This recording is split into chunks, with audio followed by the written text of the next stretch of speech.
Hi, welcome to today's Derivan Artist Talk. Today we've got artist Margarita Georgiadis. I first met Margarita Georgiadis when I was in Year 7 at school. She was a ballerina who was very good at colouring in between the lines. In between school and now, Margarita has been working tirelessly at her craft, having studied at the Sydney's National Art School, Sydney's College of the Arts, and her portraits have been regular finalists in the Portuguese Portrait Prize, the Archibald and the Mossman Art Prize, and her works are in no less than 20 corporate collections. I'm in awe when I look at Margarita's painting. It's not just the technical skill, it's the moment in time that's perfectly cropped. But I don't think I'm the person to actually talk about Margarita's work since she's here, so I would like you to all warmly welcome Margarita. Thanks, Eliza. That was sounding really good, actually. I was quite happy for you to keep going. I'm actually really curious of the audience. How many of you are artists? One. Well, Two. I'm an artist. But you make art and you're a bit. Yeah, no, I just find that interesting because then I can sort of decide which way I can sort of discuss the work. Yes, I decided not to talk about technique because I thought perhaps you guys would probably come to other talks and find that you get a lot of that. And I think that generally as an artist, technique is something that you learn and discover as you make mistakes, as you go along and the more work that you produce. So it's a very personal thing also, technique, as to which road you go down and which journey you take. So I'm not going to talk about that. What I'd like to talk about is inspiration and the catalyst for it and how I overcome artists' inspirations block. My father used to say to me, it's really well and good and fantastic that you can paint and you paint very well, but the hardest thing must be when you sit down and you think, what am I going to paint? And I used to think, oh, that's nothing. As I was going through art school, I wanted to paint everything, from a chair, from my foot, my shoe, my fingers. There was no end to the inspiration because I was still learning. And so anything and everything was interesting at the time. But as I went on and started painting for exhibitions where you're required to paint maybe 25 or 30 pieces for a show within a 6-month period, they were the times when I realised, wow, he's so right. Like, what am I going to paint for this show? So pretty much during my art school days, I studied painting, and printmaking was my major. And I had a wonderful printmaking teacher, Michael Bogner, he was a Hungarian Jew background, and his work was really interesting to me because as I was going through painting everything and drawing everything from my feet and my shoes and anything that I could find, he taught me that there's more to making art than just drawing or painting what you see before you. That you can actually focus your work on yourself, which was a big revelation for me.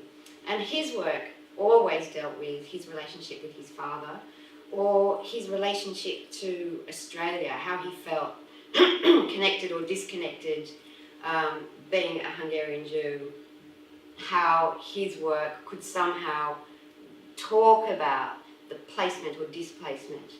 And I found that very interesting because my background is Greek-Egyptian and my parents were both born in Egypt. Never went to Greece, but my ancestors are Greek, so we have the Greek-Egyptian mix. And my parents both speak 7 languages.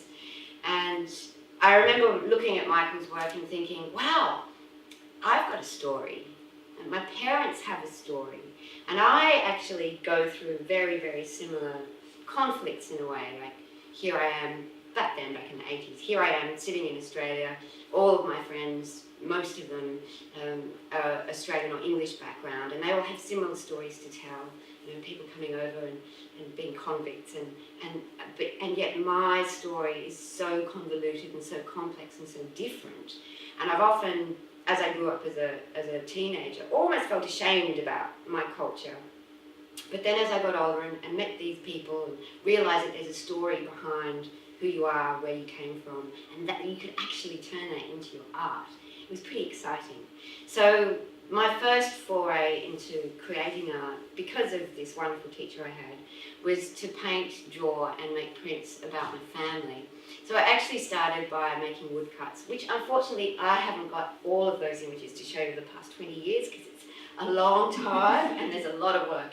And I did go through it all before I came here today, like a couple of months ago, and I looked at most of it and I thought, sentimentally, yes, I'm connected with that, but in a way there's sort of like a cringe factor compared to the sort of work that I produce now. So I'm just going to sort of talk about it. But, so that was the catalyst for how I discovered how one could become inspired by something other than what's outside of you, how to become inspired by what's within. So I started producing woodcuts mainly of stories, family stories, and some quirky family stories. I mean, Greek Egyptian families are mad. We speak 7 languages all at once. It's insane. I come from a family of 6 and 3 older sisters, and we lived in a very small house, and 4 girls slept in a very small room for many, many years. So it was pretty nutty. And so some of the stories that came about from my childhood made excellent fodder for creating art. It's when I embarked upon that journey, I think I lasted really creating work about my family and the story of my heritage and the madness that surrounded that for maybe 7 years, around about 7 years. And this is another thing that I've discovered also, it just pertains to me, but I seem to be able to follow a thread or a story or an inspiration and paint it for around about 7 years, and then something stops. There's that kind of classic 7-year period that you need to express something. And once that 7 years stops, I kind of feel a little bit lost, but always trust that something's going to come along, that I'm going to find some kind of inspiration within how I'm living, what I'm doing, what I'm experiencing at the time. So after producing works about my family and my history, I then left art school and was pretty much on my own and making work. And I became quite concerned about political issues. And I was quite concerned about socio-political issues and socio-sexual political issues. So my work changed drastically. So this is the interesting thing. When the subject that I'm working with, as soon as I run out of that inspiration, I work in a particular way all the way through. So for example, the cultural heritage works were all woodcuts, and they formed what I call a collection. So it's a 7-year collection, 7-year body of work. Sorry, pardon me interrupting. Yeah. What were your age ranges? I'm very young. I started at school when I was 16.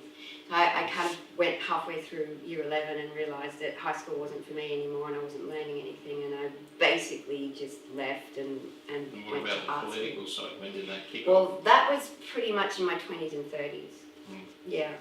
So yes, so I'll produce a body of work and it'll be the same medium until I finish that story. And then the work changes dramatically. Like I will no longer work in that vein. So with the socio-sexual political work, it went from very kind of classical woodcuts to these massive, great big paintings, and I mean like 2 meters by 2 meter paintings or even larger, that were kind of abstract expressionist, but they were also pop art. And I was very inspired at the time by Andy Warhol and Basquiat and the works that they did together. And there was a sense for me that I needed to I had something to say. So at that stage in my life where I had a soapbox and I was getting a lot of attention at the time as well with my work, because I'd just produced the painting of Libby Gore for the Archibald and got in. And so suddenly there was a lot of attention. Because I had the attention, I felt, well, this is the perfect platform for me to create work that is saying something. So the work was, if you could imagine Andy Warhol meets Basquiat meets Robert Rauschenberg. Very physical indeed. And for my dancing background, I also used my ability to dance and my love of dance to create the paintings. So for me, there is absolutely no separation between my political views and how they affected me, whether they made me angry, usually they made me angry, and how I would translate that view into a physicality of my own body, and through that physicality of my own body express that onto canvas. So it became, somebody wrote about my work at the time and said that something along the lines of, for Margarita, creating a painting is not only making a mark on a canvas, it's an event. So that period of my life was certainly pretty powerful.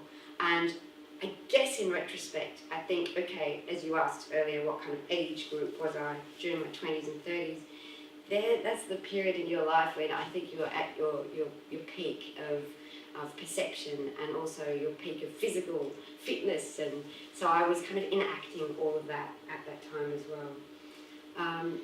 That lasted roughly about 7 years. And I came to this really interesting point. My husband and I moved to Gunning. We were living in Sydney, so it was a big tree change.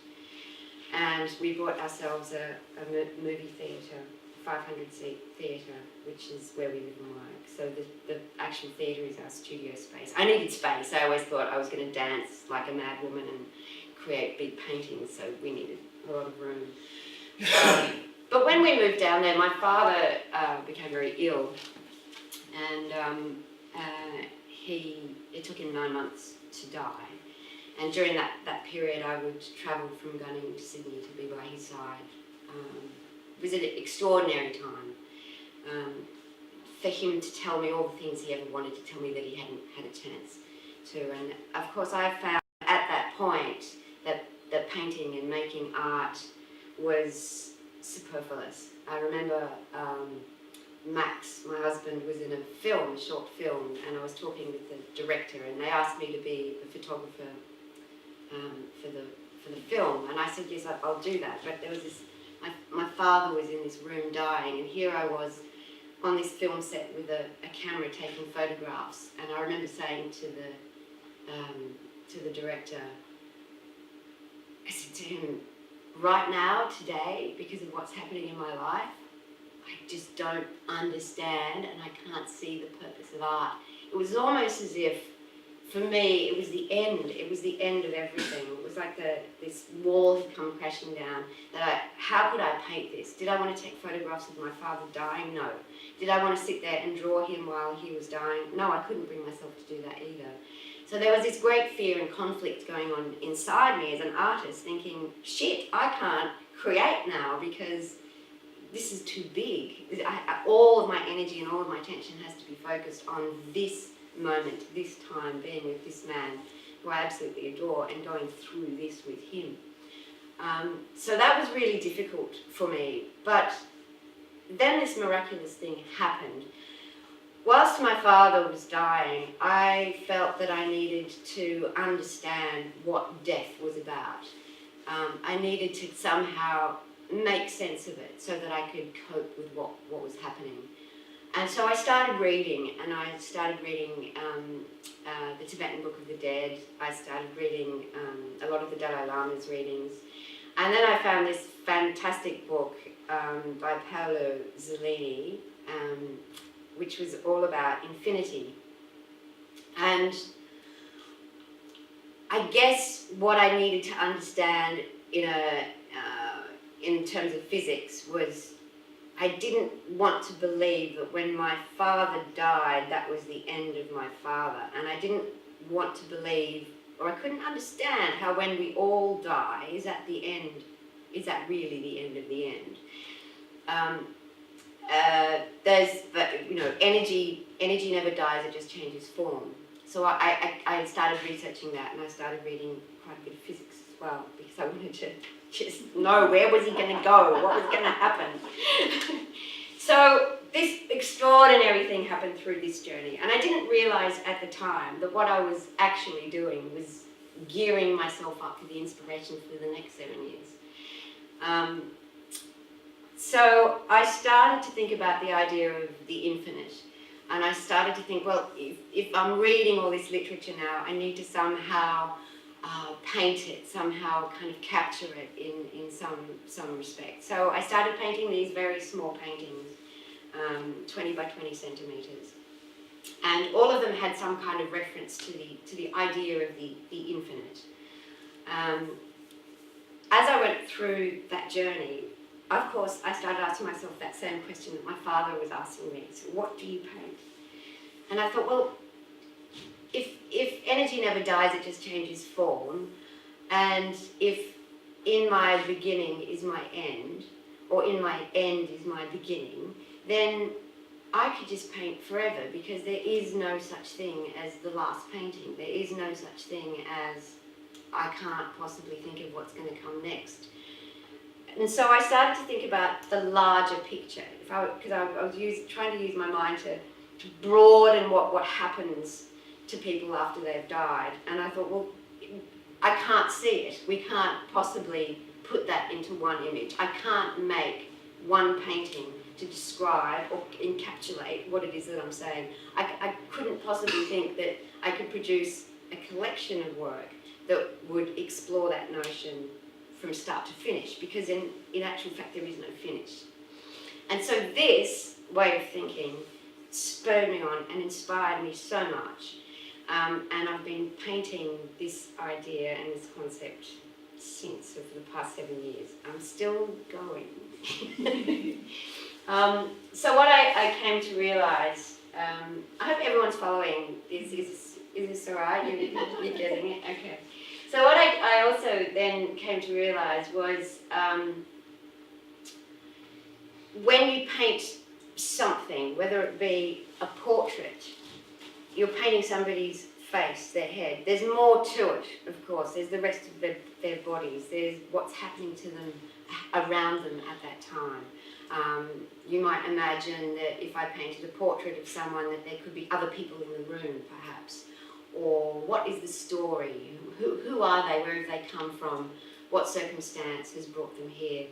And so this also expanded my mind as well. And I started to think of my paintings not as individual entities, but painting what I call the presence of absence.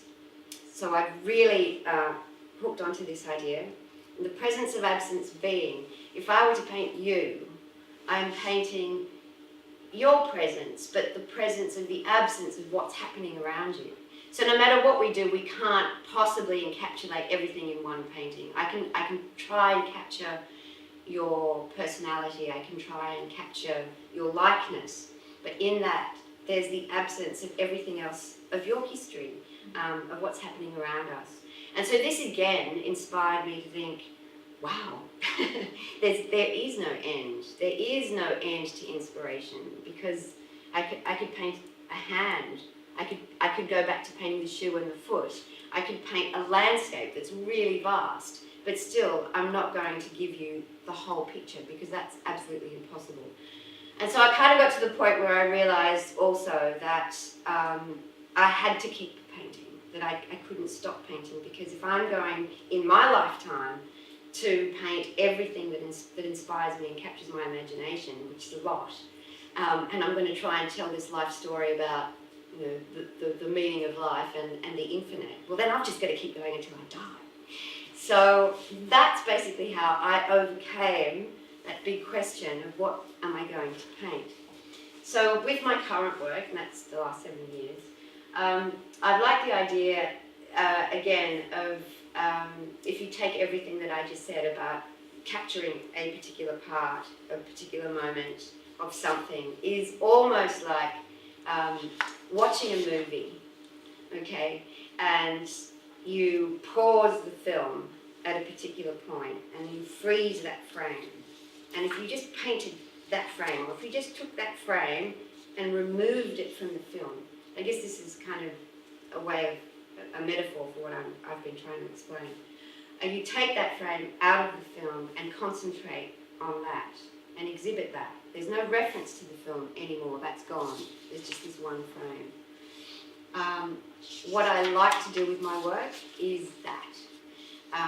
And And when I exhibit those frames, the images that I've painted, what I'm more fascinated by is the reaction of the viewer. Because each and every person that views one of my paintings comes from their own background, their own history, their own experiences, and each and every person has a different reaction to each and every one of my works. So, in a sense, the idea of painting the presence of absence, it's the viewer that fills in the absence, and they fill in the rest of the story. So also with my titles, I try to keep them a little bit elusive, and I don't necessarily like, and I hope no one's going to ask me, I don't necessarily like it when people say, so what's this painting about? Because it's so vast, it's so huge, and where it came from. You wouldn't dare. No, I'm so relieved. It worked. It's so vast and so huge for me and the journey that I went on that, you know, I would be talking to you for a very long time to tell you where it came about. But more importantly to me, I want to know what you feel about that painting and how it affects you. Whether you like it or you don't like it, I'm happy to hear that. And whether it makes you feel good or it makes you feel bad or reminds you of something horrible that happened in your childhood, I mean, that to me, that's all good, that you filled in that gap. So I'll just show you a few.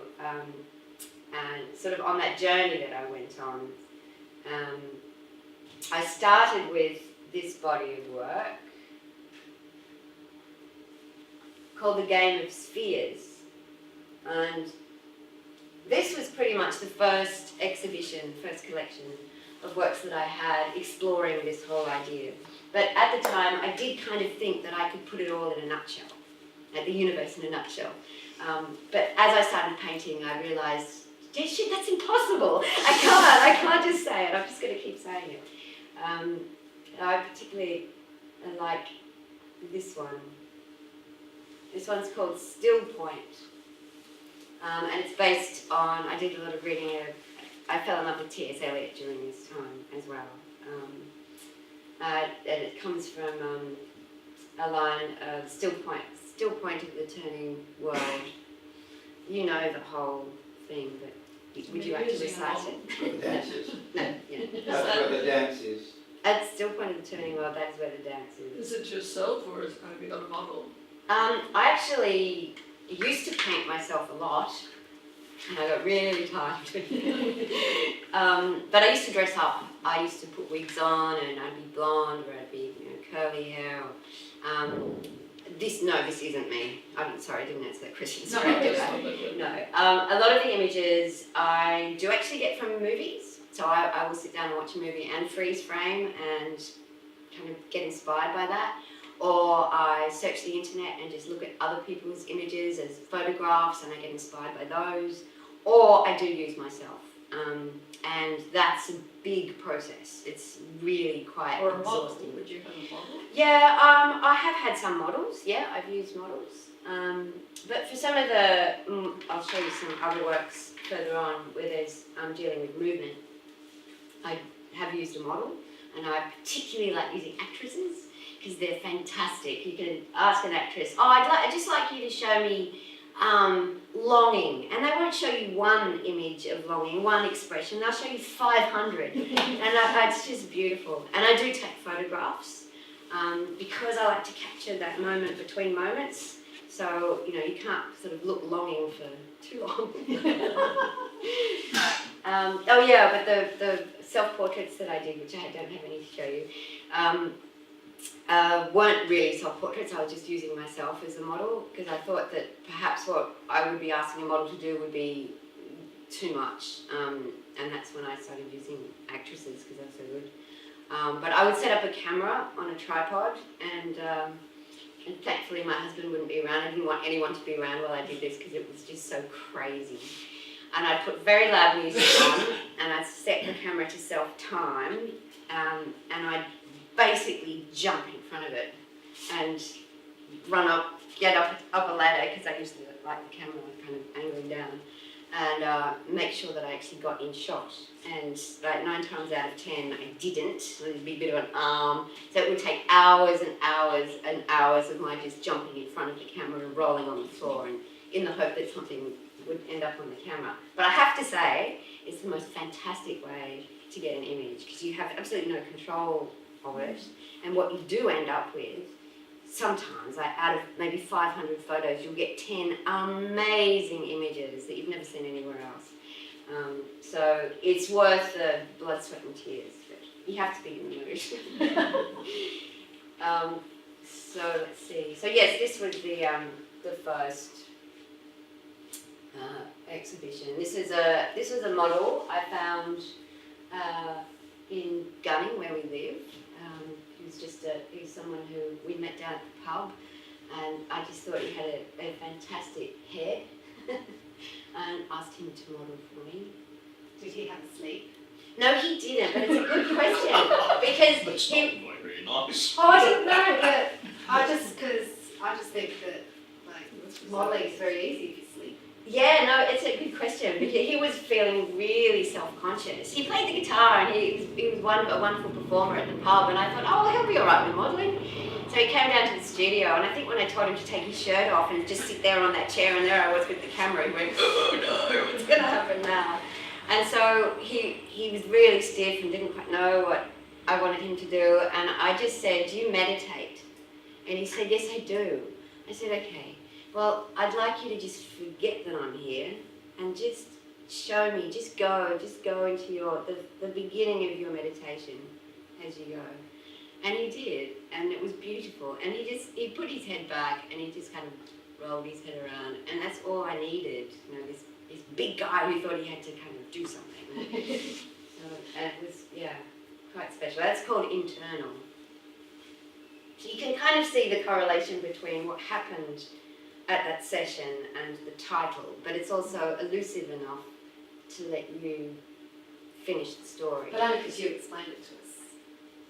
Well, if it was hanging in a gallery Yeah. and called internal, then it's still open to your interpretation. Yeah. Because it does look as though it's within himself. Yeah, sure.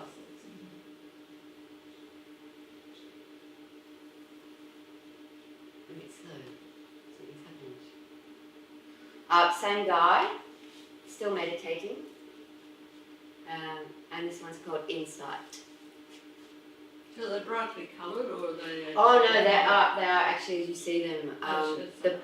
Which is a good question as well, because the prior body of work, the really political work, I used primary colours, and it was really out there, really bright and energetic and splashy.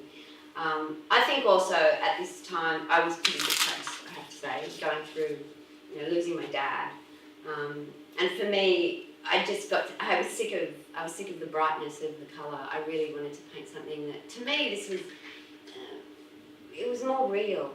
It was earthy. It was connecting to something deeper than superficial colour and brightness. But I really love this palette, and it is a very limited palette. But basically, I've changed my primary colours, so from red, blue, and yellow. My blue is Payne's Grey, my red is burnt umber, and my yellow is yellow ochre. So that's all I did. I just swapped everything around, and that's pretty much all I use apart from some other Tasman blue glazing. But lots of glazing in my work, so there's a great deal of depth that's happening. It's difficult to see. I should have brought one in. I didn't even think of that. Put it on an easel. We could. This one's called Easter Bonnet. I guess also this body work probably captures how I felt at the time too. I was, pretty sad. 102 centimetres, how big's that? What was that? That's a metre. Oh yeah, it's a metre. Yeah. Oh, of course. Yeah. This one's called Aletheia, which means truth in Greek. But you're not allowed to ask me. I was just going to say. What does it mean? I was going to ask us, but I wondered what it was. We can look it up later. None of the, in front of a mouse. Oh, is it? It's a I butterfly. thought it was. Yeah. It was just, it's. And I actually put that up on. Look up his. No, you should not ask me. No, somebody on the internet asked me if I'd been if I'd been inspired by Silence of the Lambs. Oh. I know, and I hadn't thought of that, of course, while I was painting the painting.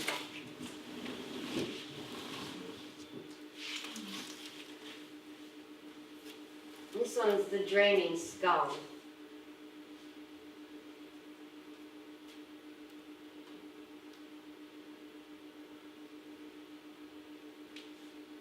This one's called The Ghost's Leave Taking. I think also at the time I was reading a lot of Sylvia Plath. So literature is, I guess, from what I've been saying since the beginning, literature, storytelling inspires me a great deal. And if ever I feel, there's some kind of blockage, I will read. And so I need to feed the imagery in my head with literature and music. I can't separate any of those things when I'm painting. Also, when I'm painting a body of work, apart from reading and listening to music, I write. And I find that's the time that I write the most. And I usually write about the paintings. I write about the process. I write about my emotional state, the connections that I'm having with it. I often jot down quotes from books that I'm reading at the time that inform the painting. So yeah, it's interesting. I don't publish any of that writing because a lot of it is really personal and really intimate and just stuff I'm working out. For me, it's all going to happen on the painting, but the stuff that I've written is that kind of internal dialogue that if I didn't get it out, I probably would go mad. I don't know, maybe one day I'll publish it. There's a quote in one of someone writing about you, talking about, and I think you're quoted as saying that when you're painting, it's very similar to like your writing. Yeah, absolutely. So and yeah, kind of now that we hear that you're doing all this writing at the same time, it just sort of like, yeah, it's great. Yeah, because I do. It's for me, it is like I'm writing my story. We're all on a journey. We're all on our own journey, and we connect and we meet, and then we disconnect and so on. But I think my purpose is to just live in my moment, create my moment, as in physically create what I'm feeling and what I'm thinking, write it down, and then move on to the next one. So it is kind of like a journal. I think it was Picasso who said, creating art, every artist creates their own self-portrait, their own, it's their own diary. Every painting that you do is a self-portrait. Everything that you're putting down is about your journey. But that's also, I guess, in a way, why I don't want to put too much information into my painting for the viewer, because I don't want it to be about me. Yes, it is about me. It has to be about me to create it, but it's about viewing the painting, and your relationship with it has to be everybody else's story. Can you pull up the series, Yeah, sure. please? Because your last statement, if that was your aim, I think you failed. Because I think you put yourself right out there. Hey, what do you mean? Can you pull up the series, Yeah, I'm please? just trying to get there. It's a bit slow. Here we are. I'll tell you what, if I was looking at that, I'm looking at the life's journey. Life's journey. Yeah. Yeah, I see what you're saying. Yeah. Well, there you go. I don't think I failed. Just between you and me. No, if you were trying to hold something back, I don't think you did. Oh, right, no. And I don't think I can. And I'm not saying that that's bad by any means. No. Well, it's interesting is that, the body of work's called the Game of Spheres. And I guess it's that whole thing of... Is that roughly in the sequence that they were painted? No. I couldn't even tell you which one I did first. I actually can't remember. Because as you've got them there, it's... What first was the child? To me, it's a sequence. Right, yeah. We could probably swap them around and you still see a sequence. It's a bit like that. I don't know. Yeah, you say the viewer is putting something into it. Well, Maybe I am. Yeah, no, that's good. But I can see exactly where you're coming from as well, which is terrific. I'm just reading Ellen de Botton's book about therapy. And the bit that I remember you were saying that we all have certain things lacking in our own sort of emotional thing. So we take from the painting the thing that we're missing, Yeah. and then we become balanced. Beautiful. Versus That's lovely. Yeah. I'll move on to the next body of work. So after that, So you'll have to ask what Game of Spheres. well, the Game of Spheres was a brief history. What's it called? A brief history of infinity. I think was the book that I was reading at the time. Really talking about that whole idea of birth and death and how it is a continuum, and the notion that energy never dies; it just changes form. So really, in essence, nothing ever dies. Nothing is ever kaput, gone, finished. It just moves on to something else, and it also correlates to the T.S. Eliot in my end is my beginning, and you can just keep saying that. In my end is my beginning. In my end is my beginning, and just So that it's all Game of Spheres, yeah. lovely. I think after that was the baptism of the shadows.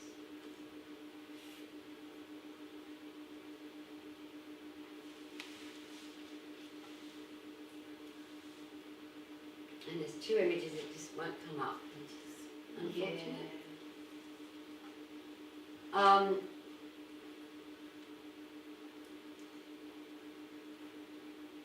Yeah, this one.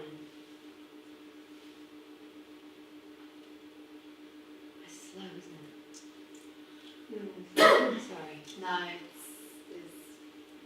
It's a very dark painting. Skeptic. It's called The Skeptic.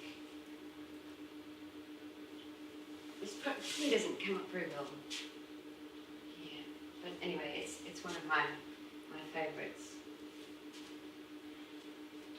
Describe what's happening. Please. Yeah, well, the idea is that there's this person who has a belief, and there are others around him trying to change his mind and tell him that his belief isn't correct, but he doesn't want to listen to them. So he's pushing through them, but they're kind of clamouring at him and trying to move to see things our way.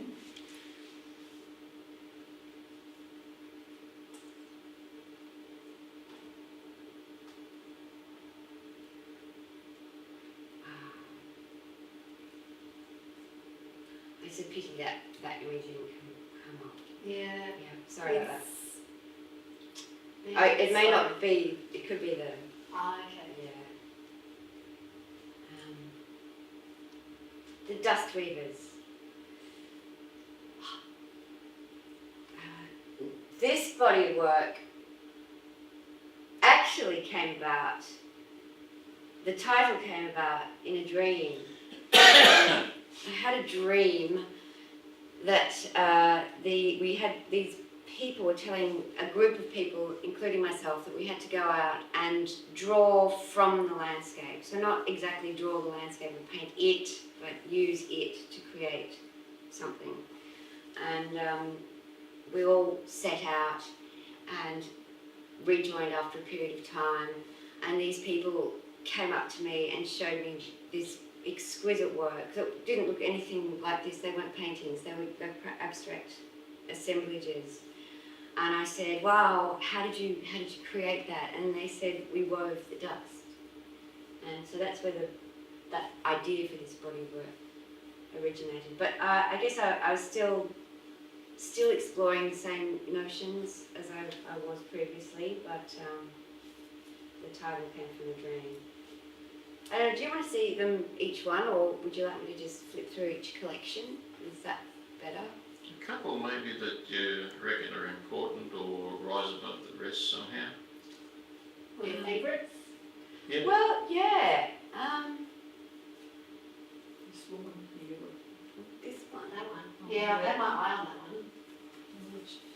It's called The Unravelling. I feel that way myself sometimes. Yeah, I'm sure we've all felt like that sometimes. I guess that too, like with my work, I do, apart from wanting to capture that fleeting moment, the moment between moments, I do want to capture a really poignant, essential emotion as well that we often don't want others to see within us. Like you don't particularly want somebody to take a photograph of you when you're crying or you know, I don't know, feeling, or you're angry. It's the thing that just happens and you express it, but you don't really want a record of it.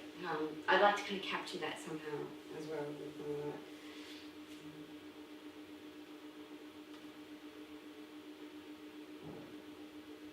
This woman at the third down, This one?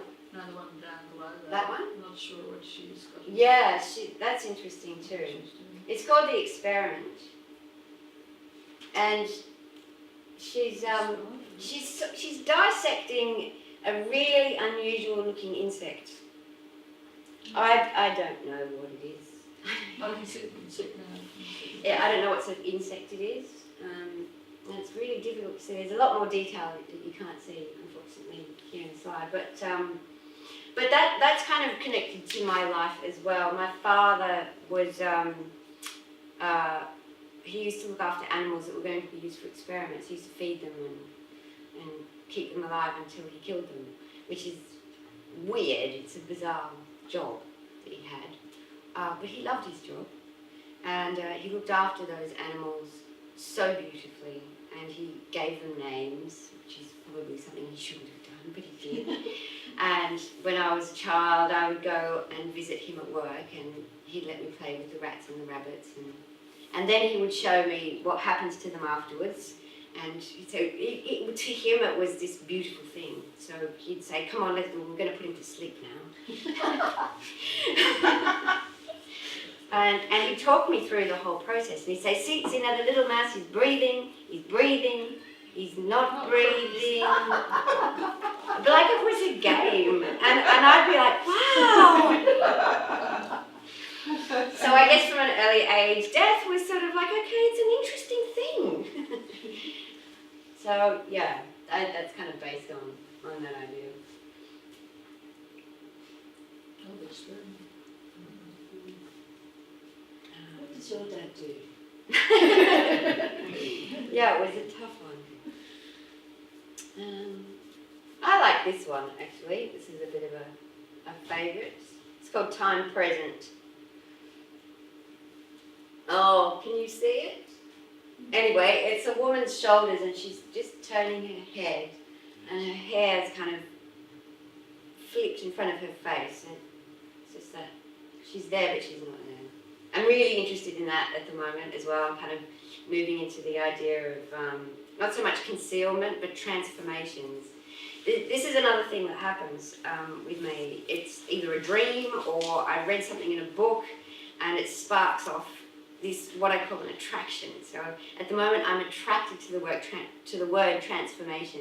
So I start on a journey of going through the thesaurus and start looking at other words and words that lead me to other things, and I just follow this thread and I start looking at images and then I start drawing and I start playing around with ideas, and before I know it I'm producing a body of work about transformation that has led me to answer the question of, I don't know, whatever it is that I should be asking at the time of my time. And it just, I don't know if I'm explaining this adequately, but yeah, I just go on a journey with each and every painting and each and every body of work. And I don't question it, it's like I don't kind of sit down and say, wow, it's really amazing and I'm thinking about transformation. Why do I want to research transformation? Because I just trust that I'm attracted to it at this time, and there's a reason why I'm attracted to it.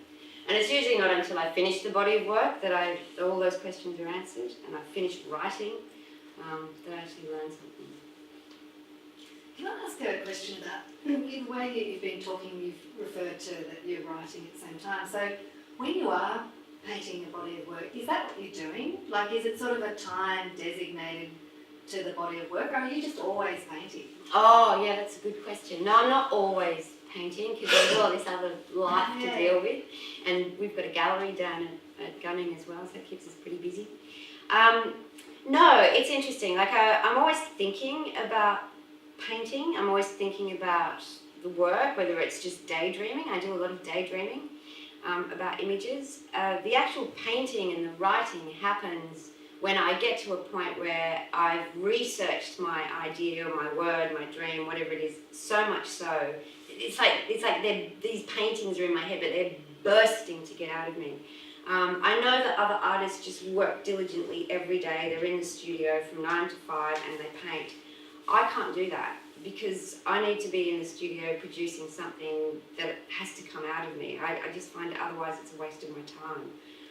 So I like to, it's like a delayed gratification in a way. I like to get to a point where I've got so many images in my head and I've got so many ideas and I want to write so badly that I just get into the studio and then I will paint like every day. And I will be there diligently from 10 till sometimes 6 or 9 p.m. And I just work non-stop. And it becomes an addiction until... It becomes like a wave. Absolutely, yeah, and the whole body of work just comes out. And that's usually a 6-month period of solid work, and I don't want to see anyone, I don't want to talk to anyone. I become quite reclusive and, yeah, a bit strange, I think. Yeah, and I dream about my paintings, and I talk to them while I'm painting them, and it's this huge relationship that I'm having at the time. It's fairly intense. Plus, it's usually for an exhibition as well, so you've kind of got this deadline looming down here, and you have to do it anyway. But, yeah, unless there's the drive, I'm pretty useless if I don't have that. If I'm not at that point, yeah. Where do you exhibit? I was exhibiting in Sydney. I exhibit in Brisbane at Edwina Corlett Gallery. But now I'm pretty well exhibiting on my website. I actually find that I get a lot of inquiries from my website. I think, the exhibition landscape is changing so quickly and so drastically. So many galleries are closing down. It's all going online. But even when I was showing at galleries, most of my work sold online before the show opened, because people that had seen my work in the flesh kind of know what to expect. And I kind of thought, well, if that's happening, then I might as well just let it keep on happening.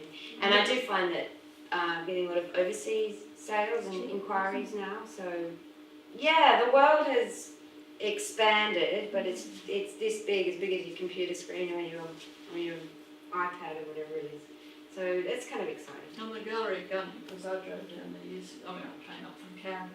I thought I saw that you were open one Sunday a month or something, but you weren't. So No, what we do, we're open Monday, Friday, Saturday, Sunday, 10 till 4, or when we feel like it. Ring on approach. Yeah, it's a long time ago. But we do have our number on the door, so if you bust in to get in, give us a call. Right. And if I'm not painting, I might let you in. It's quite a while ago. I thought I read it was Sunday or something. We're really a bit more diligent now, though, aren't we? Now that we've got the gallery, yes. I'll just go through some more collections.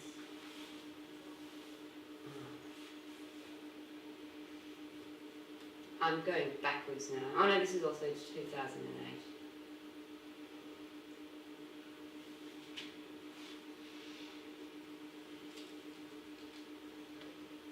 This is a favourite.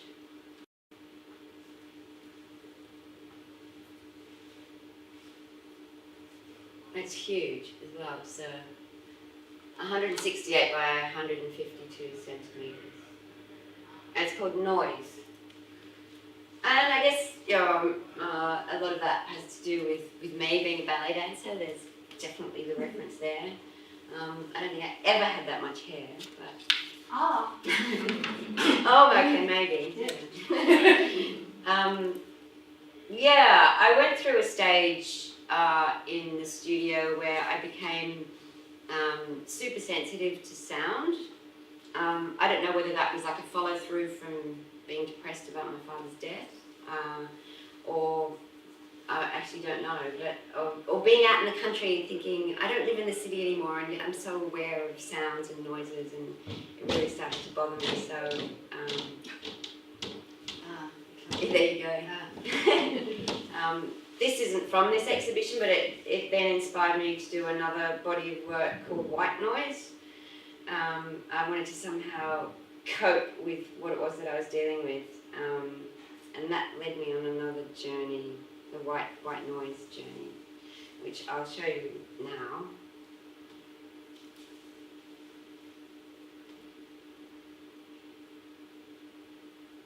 This is white noise.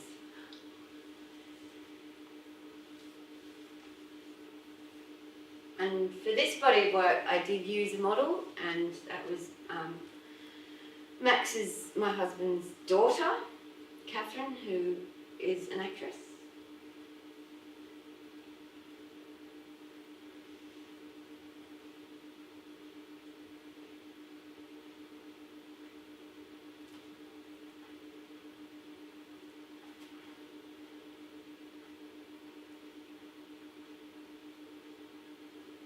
So as I started exploring the idea of white noise, it took me into, I followed this kind of thread, and it took me into Greek mythology,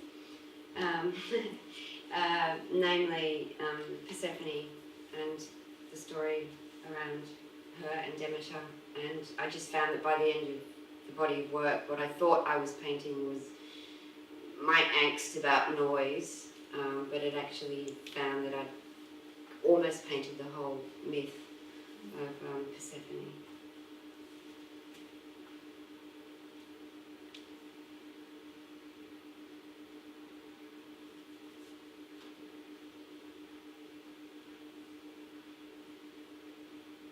The story being that she married Hades, and you all know. Great. So there's pomegranates, which I know aren't going to look good on this, but I'm going to put them up anyway. It's terrible, isn't it? It's a shame we've got so many lights on. Anyway, they're really nice, good pomegranates. You see the light bits. This is another favourite. I also have a incredible attraction to birds. I just find that they're just so poignant.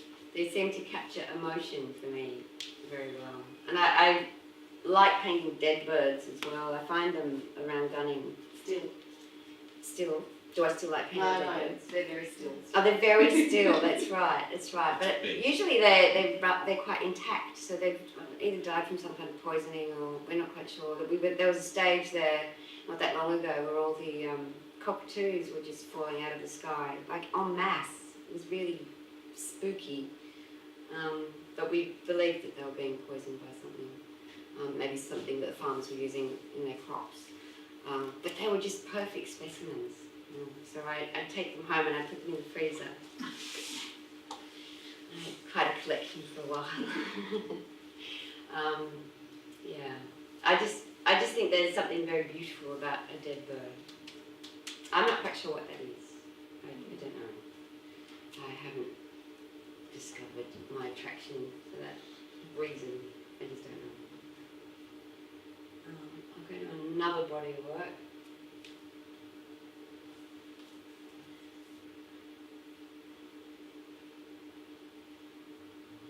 Can we have a look at your Portuguese? Yeah, for sure. This is the actress Andrea Dimitriadis. Good Greek.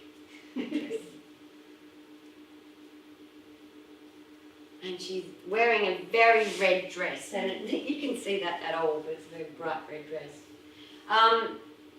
My husband Max was in a play with Andrea. And he rang me up one day and he said, while they were rehearsing, and he said, "You've got to meet this woman. I know you're just going to fall in love with her. She's fantastic." And so we did meet, and I did fall in love with her. She's just amazing. And we found, as we were talking, that we have had very similar upbringing, being the Greek upbringing. So I found a real affinity with her, and with portraits, I won't paint anyone unless there's some kind of powerful connection. I couldn't just paint a politician because it'd be a good thing to do. I just can't. No, it would not. No, it would not, especially now. There's no good ones left. So I wanted to capture. I'd seen the play, and I'd seen Andrea performing, and she sings and she dances, and she really is a brilliant and very talented artist. So with this painting, I wanted to kind of capture the brightness that she holds, her future, and that yes, it is in the palm of her hand. She's totally in control of it, and what she has to give. It's more about what she gives out, I think, than anything else. I love this painting, I really do. I haven't sold it, and it's at home, and I kind of don't want to sell it. Well, what a nice experience to love a painting like that, and then to be chosen as a finalist as well. Like, it's just like, Yeah, right, yeah. choosing. That was good. It would have been even better if I had won. Exactly. But sometimes, I haven't won a prize yet. I keep telling Max I'm the forever finalist. Yeah. But it is a nice encouragement. You think, okay, well, you thought I was that good. But I don't know. I don't think it's about winning. I think when you've done a good painting. You know when you've struck your personal best. And really, at the end of the day, it's so difficult to judge one painting against another painting. They're all so different. And once you get over that hump, then you're okay. It doesn't matter if you're a finalist forever. I'm just curious, with the likes of competitions and whatnot, Yeah. would you be happier with the judges telling you good, or would you be happier with the public telling you you're good? I'd be happier with me telling me I'm good. I know that sounds, but I'm probably my harshest critic. It's not that I don't care what people think, and it's not that I don't care if the public... I'm sorry, I didn't mean to put you on the spot like that. No. It wasn't that kind of question. No, I understand what you're asking, but it's not important to me. Really, it's not important to me, because I know when I've done something good, and I know when I've done something that's not that great but good enough for an exhibition. So yeah, it's my benchmark. I'd never judge myself by somebody else, like a judge saying your work was good or not good. I think if as an artist, if you let that happen to you, you'd be crushed. I don't think you'd paint anymore. Really. Yeah, that's true. Crushing. So I loved Andrea so much, I painted her a lot. This was last year, avian. Of course, the bird theme. Yeah, you thought you might have worked that one out. But these aren't all... No, they're not all Andrea. Some of them, like these ones here, are Max's daughter, Catherine. Some of them are from films. Some of them are just made up people. This one's Andrea.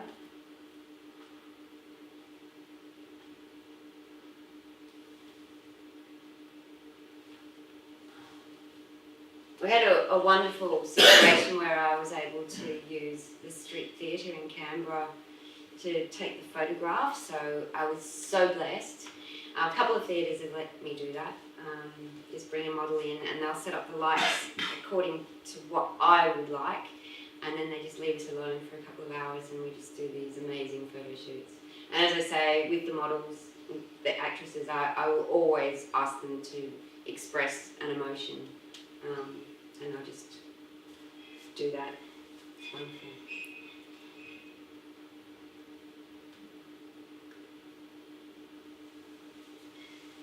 So when you do that, do you have a specific idea in mind for a painting, or do the photos that you create help you decide the painting that you're going to create? It's pretty much the photos decide. what I'll create. It's very similar to the self-portraits where I'll just jump in front of the frame and whatever happens after that is where I'll go. But I kind of sort of know vaguely, like with Andrea, that's a really bright red dress. With Andrea, I wanted her in a bright red dress. I wanted her either that or with earthy tones, and I wanted her in a dress. And there were some that we took that was sort of partially draped and undraped. So I start with maybe that kind of vague idea, but I also I will start with the thought of an emotion as well, like the underlying That's tone. what I was going to say before, and that's Yeah. informed by all this process that you go through beforehand. Exactly. That helps you to arrive to that idea as well. Exactly. So with this, it's all there's the writing starts, the research starts. I haven't even started painting, and then the word or the emotion or whatever it is that starts, and then we do the photo shoot, and then the paintings happen after that, and the journey kind of continues.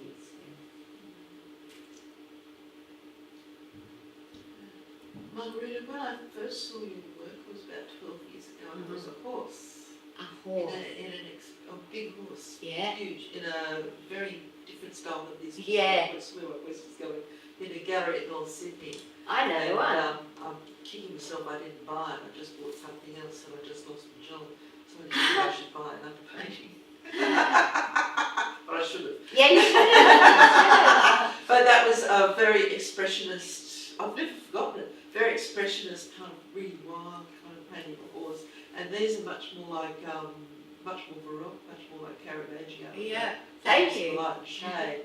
So how did you change your style? What made you change your style? Not how did you change your style? Well, what made you change your style? I was actually saying earlier that it's the journey that I've been on. So that back then, 12 years ago, I was a very different person. As I'm sure 12 years ago you were a different person going through different experiences. So my work and my style, which drives galleries insane, actually changes as I change.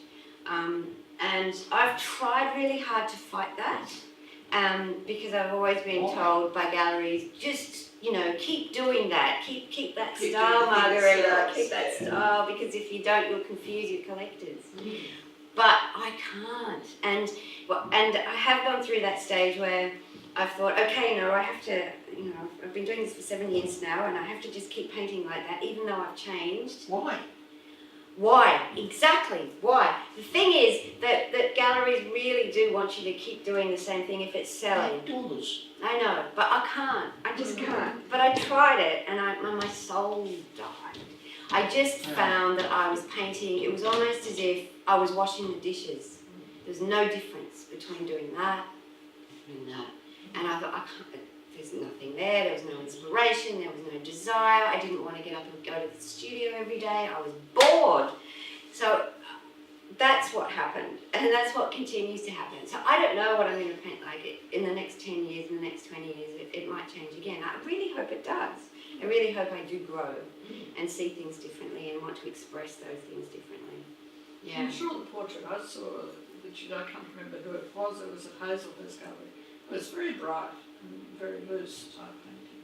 Which one? Oh, I can't think. Of mine? Yes, of yours. Hazelhurst. It was it wasn't a whole, it was an exhibition of I can't think, I've been trying to think there was probably a theme. I had a feeling it was someone from Queensland, but it certainly was very bright. Right, okay. It wasn't like this. Yeah, it would have been from the previous Probably about the prior 6 years ago. I don't have a personality disorder, I don't. Yeah, but I think also it's sort of because painting is my life, it's what I do, it's my everything. I guess if you go through life thinking, well, I'm going to be a train driver, and I'm going to be a train driver until I die, and I'm not going to do anything else. I'm never going to go water skiing. I'm never going to go and see a movie. I'm never going to experience pain. I won't fall in love. All of those things. If somebody could do that, then perhaps you could keep painting the same thing. But I can't. I just, it's just the way it is. I don't think it's that unusual to keep changing. I think a lot of artists really have to work very hard to try and keep doing the same thing. this is the principle of invisibility. Only a few of them. This is a favourite.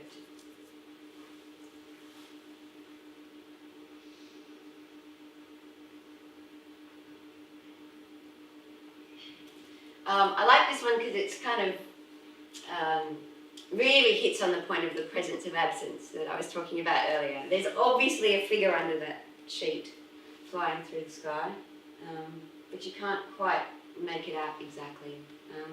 And that's just one painting, and I also have lots of ideas for other bodies of work that I jot down in my journal. So I don't think I'll ever run out of inspiration, but this is one of them, another theme that I'd like to explore at some stage when the time's right.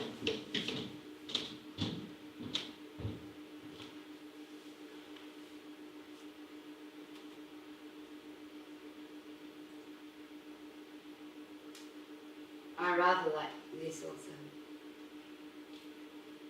This is a work on board.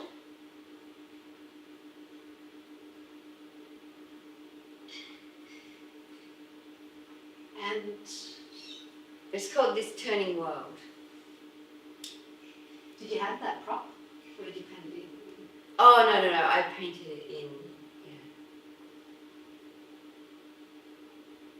yeah. So also a lot of the time there's, as I'm exploring images, I will collage my own images and they kind of change. Like I could put 2 or 3 or 4 images into the one to create something.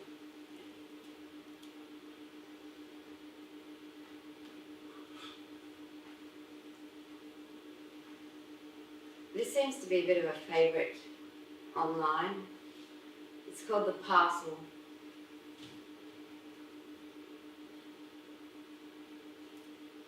And I always feel there's an animal buried beneath all of that. I don't know why.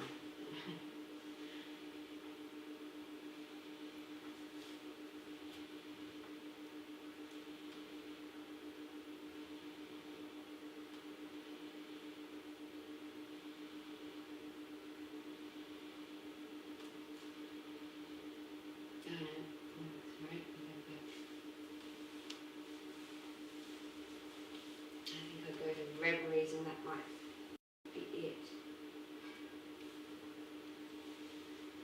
This is a more recent body work last year. Again, using Andrea as my model.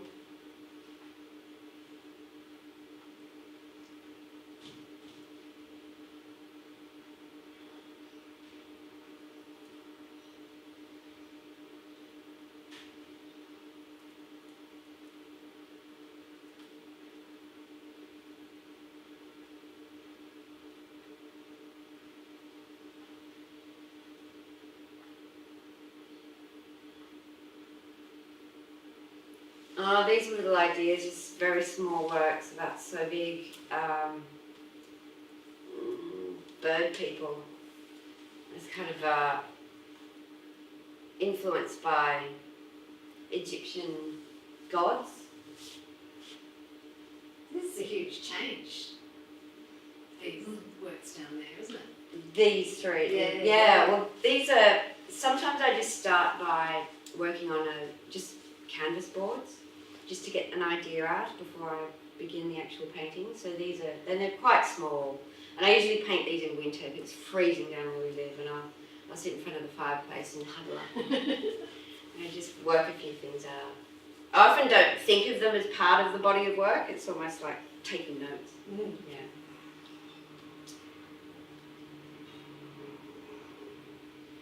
But there's something about them I quite like. I think just that thought process. And you do tend to paint differently on a smaller scale. And this is another little one too. Oh yeah. That's incredible. Like, These are 25 by 21 centimetre on board. Yeah.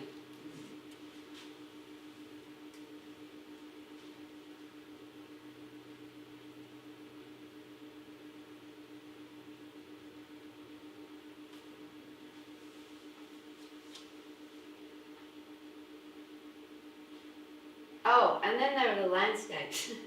I'll just show you. I think that's where I might finish. My landscapes, I make them up in my head generally. So I'll go for a drive, I'll throw myself in the car, and I've tried plein air, and it's always too windy or it's too cold, and you're trying to get everything together, and it's impossible, and you get back home and you think that it was sort of fun, but the work's terrible. So I like to just jump in the car and go for a nice big drive through the countryside, and I tend to do this. Wow, wow, wow. Then I'll get back to the studio and I'll just paint maybe for a few months, and it's pretty much a memory. So a lot of my landscape paintings are memoryscapes, I suppose, probably of all the places I've ever been, but I like to go for a drive before I get back to the studio just to get a bit of a, yeah. So, let's see how they're going to look on the screen. Have I the same rigid sort of tones? Yeah, exactly, yeah. Those are very Turneresque. Yeah, thanks. Thank you. I must say, these things were nice.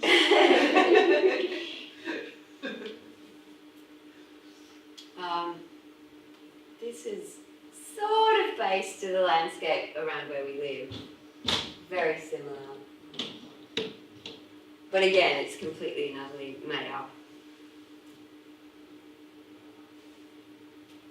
And I really enjoy doing that. For me, it's so different to painting the figure. Where painting the figure is about getting all of the information and getting it right. Painting the landscape in these dream type scapes is absolute freedom. So I just really enjoy them. It's almost like a painting holiday for me. But I can also become exhausted by that. So it's like you go on a holiday for 2 weeks, you get bored, you got to go back home. It's the same thing.